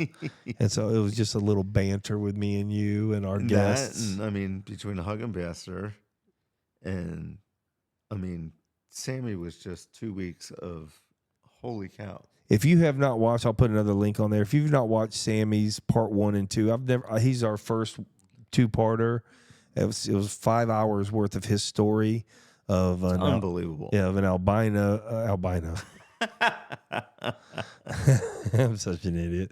And an Albanian gangster family, and his dad Rudy Giuliani was involved, and the Gambinos, and then his father goes to prison, and then his mother dies on the streets. She gets her throat cut, and and the story goes on and on. Addiction, abuse. It was a long one. But we sat victory. for 3 hours, and he wanted to sit more. He'll be back. Yeah. But it's not just for the sensationalism. I want him back because there's depth to what that young man says. So I do get the pleasure of seeing him often. And I don't know that I ever hear any day where he's not serious about where he is in life. No. You got to stay focused on what you need and what you want. If you got to remind yourself of the goals. I'm big on manifestation, and I am not talking about wearing some stupid helmet and being goofy. I think what manifestation does is it begins to program my brain. This is where you are going, and I believe our brains are strong enough, to allow me to come up with my skill sets and adjust and adapt and get me to that point. Yeah. It seems to have worked in everybody I know. In the program I'm involved with alcohol and everything. There's a program involved in that. And when you plug into it, it works. I like systems, Dave. I know you do. I know. Well, you know why? Because I can measure systems. I can't measure if I'm careless and everything. I do love leading from behind. I haven't been able to do that as much in this industry yet.